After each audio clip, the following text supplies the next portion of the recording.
Hello guys! Nasa bahay ka lang ba? Pero gusto mong kumita ng pera araw-araw nang walang puhunan? Yes, tamang-tama ka ng pinapanood dahil tuturuan ko kayo kung paano kayo pwedeng kumita ng pera kahit nasa bahay lang kayo at wala kayong puhunan.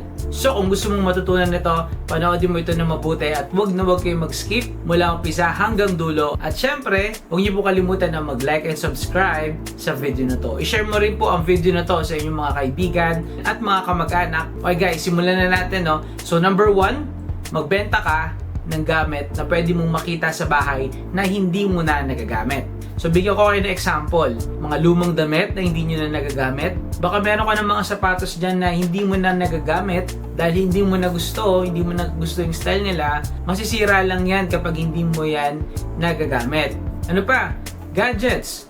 Kung ikaw yung tipo ng mahilig mag-upgrade ng mga gadgets, malamang meron kang mga lumang gadgets dyan na hindi mo na ginagamit. Dahil taon-taon ay gustong-gusto mo nag-upgrade ka ng mga bago. At marami pa pong iba na pwedeng-pwede nyo pong makita dyan sa bahay nyo na pwedeng-pwede mo pong mabenta. It may be trash to you, but it's a treasure to others. Kaya magbenta ka na ng mga lumang gamit dyan sa bahay nyo para po papakinabangan mo yan. So ang tanong, ano kaya yung unang-unang mabibenta mo na pwede mong ibenta dyan sa bahay nyo?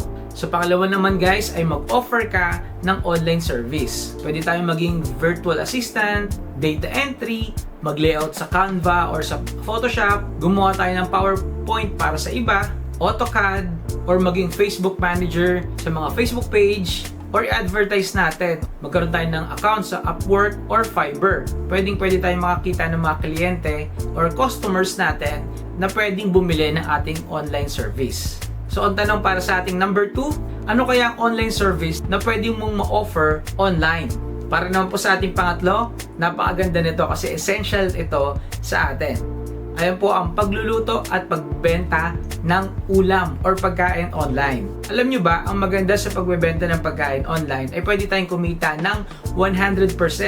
So halimbawa, ang puhunan natin ay 500 pesos, 100%, madodoble guys, ay pwede tayong kumita ng 1,000 pesos. Marami sa ating mga Pilipino guys na busy sa trabaho, busy sa gawaing bahay, kaya karamihan ay bumibili na lang po online.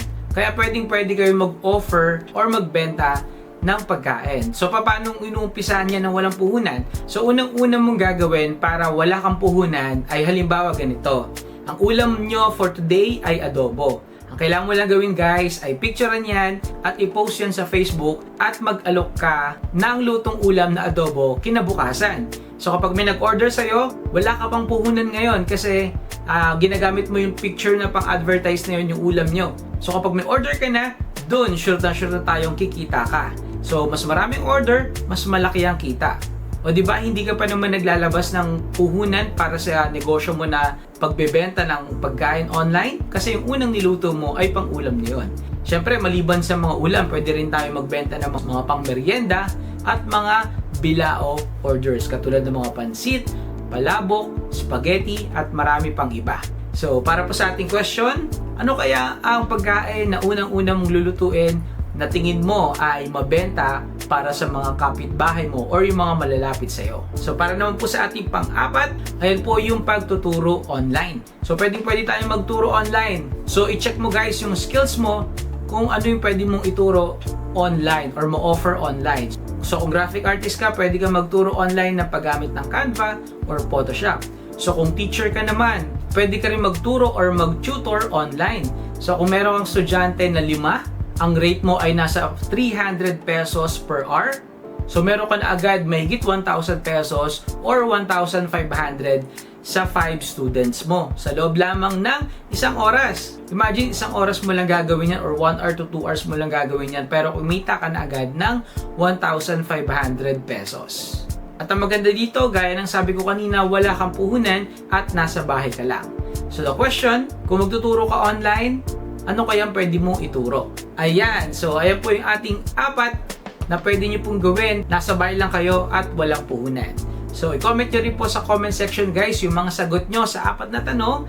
At kung may share pa kayo guys na pwede nyong i-share dito na pwede nating gawin kahit nasa bahay lang tayo, i-comment mo yan sa comment section. At kapag nagustuhan ko ang inyong mga sagot, magkaka-blessing kayo sa Joseph's Blessing. So yun lamang guys, maraming po salamat sa panonood. Please don't forget to like, share, comment, and subscribe, and click the notification bell po with all para lagi updated sa ating mga video. Maraming salamat muli at God bless. Up here.